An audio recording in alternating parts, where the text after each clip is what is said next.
Hey, welcome to the custom motorcycle world today. We're gonna be building a custom seat for a 1966 Ducati Scrambler. But before we get started, I wanted to talk about religion and politics. No, actually, I don't. I just want to talk about building custom cars and bikes. So guess what? I'm Eddie Barrett. This is Atomic Autoworks, and let's get to making something cool.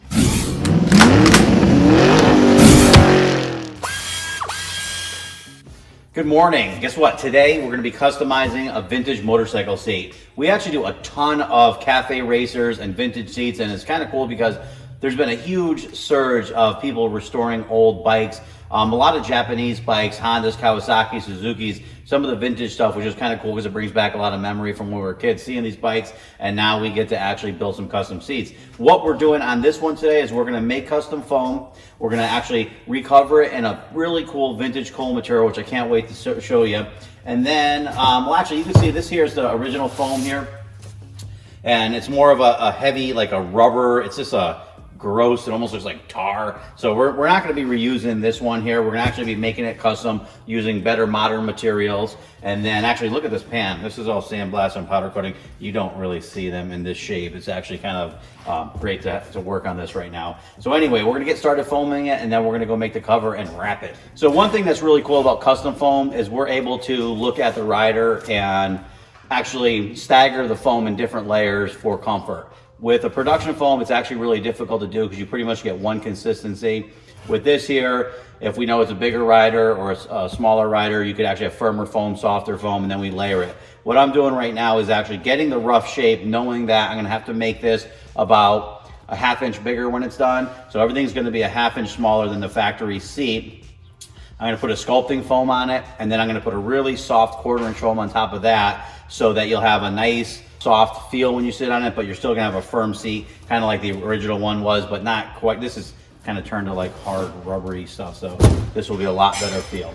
The seat is actually foam now. Everything's about a 1/4 inch smaller than the original foam because I'm gonna go and layer this entire seat in a very firm 1/4 inch foam. I also have to put a plastic pinch weld edging around the bottom of the seat, and then we'll put the foam around there. This way there's no sharp edges, and then we start making the cover. Bad part about doing videos is you start to forget things because you're doing other things. So we're gonna put this trim on it. I like this brand here. We're not like sponsored by anybody, but I'm like, I can tell you everything we do. This here is Protecto trim by Cowles Products. They're made in, actually it's in Connecticut, the company, which I just realized that, which is kind of cool. The reason I like this one specifically is it's smaller. It doesn't have a big bulky feel to it. Put it around there, and it's kind of firm, so it doesn't let the material rip. It's pretty good stuff. I like it. So you put it on. If you get trouble with this, you can actually heat it with a heat gun, and it really contours nicely. And I just go around and just put it on. And then once you get it on, you could actually do a little tip. Tap, tap, tap, tap, tap. Make sure it's nice and smooth. This stuff, I believe, has the glue in it. I'm not sure. Let me see. Some of them have glue inside, and I don't know if this one does or not. Yeah, so, all right, ready? Can you see that? Glue. So that glue, once you hammer it down, that glue sticks really well. So I'm just gonna go around, put this all around all the sharp edges, and then you can see I already started to put the foam on like a ding-a-ling and then forgot it. So you can see this pinch weld trim actually gives it a nice edge, makes it nice and consistent and clean, and now we don't have to worry about, when we pull our material around it, getting any slices or cuts. We have the seat all foamed. I like to actually take and just wrap the So foam a little bit around the edge, even though we have the pinch edge trim around it. The added feature of having that foam, one, allows for a little bit of a straighter line if there's any wiggle room for error. This stuff, so yeah, you know, it's really cool. We just did a set of seats in this wine colored vintage material. Really awesome. Well, if you check out the site, you'll see pictures of it. Now we're gonna move to coal. The seat is getting our vintage coal, which I told you I'd tell you about a little bit. And the reason I love this stuff, if you're looking for a material with a lot of character, when you stretch this, actually, I'll bring it over to you. When you stretch this material, see that? You get like a lighter look. Each color actually, like whether it's tans or blacks or reds, some of them have more distressed look to them. What I do like about this is it lasts longer than distressed leather. I do love leather, but the distressed leather seems to wear a lot quicker, so if it's out in the elements, it'll wear more. Some people really like that because it gives you more of a rustic feel on your seat. With these, it's kind of cool because they'll slowly wear over time, so it will get that look, but it just lasts a lot longer. So we're doing 1.75" pleats on this one. The patterns are all made now. I actually went and did the 1.75" pleats. These are what you call a top stitch plate. We're gonna do a video showing the different types of pleats, the traditional roll-in plate versus the top stitch. Top stitch is the most popular nowadays. It's less expensive. A lot of people like it better because you could use contrasting thread and it actually shows, it'll pop. So I'm just gonna go through and stitch the sides on here, and then we'll make the front pieces and then the bottom and put the seat together.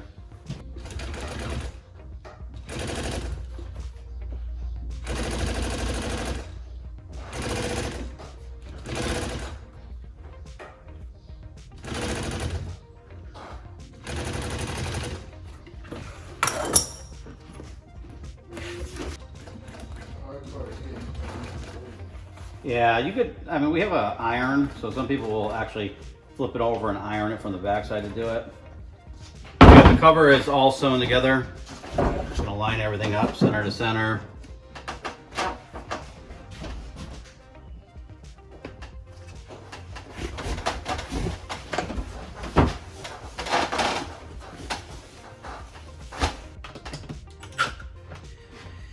Okay, so this baby's just about all wrapped up. Gotta clean it up, and that's it. One thing I wanted to talk about is we get a lot of questions about tools, what we use and why. So, I'm a firm believer in trying to always buy American made. One thing we do buy is these Kai scissors, and we use these a lot. They're actually, I believe they're in Japan. And if something is better, it's definitely worth buying. And I tell you what, these shears are like incredible. Once you use them, it's like you could never get them sharp or as sharp as they were originally. But the test that they did was kind of funny. To sell these originally was our vendor actually took a piece of vinyl and kept rolling it up and rolling it up really tight until it was like really big. And then they gave us our regular scissors that we've been using for years and said, squeeze it. And so I squeezed it and it went through. And I was like, oh, it went through. So then okay, try these scissors out. So then same thing, I went with ease, just like nothing. It cut through a roll of material that big, so big that I couldn't even hold my fingers big enough, cut right through it. So these shears are actually really great shears. They're a little bit pricier than the other ones, but they're definitely great. One thing we use too is, like, obviously we use a lot of screw guns, and we are not sponsored by anybody. I'm just kind of going over this because we have a lot of people asking why we use certain things, and I figured, what better time than now to start talking about it. We used to use a lot of these guns here. We had a big problem, which I don't know if it'll do it.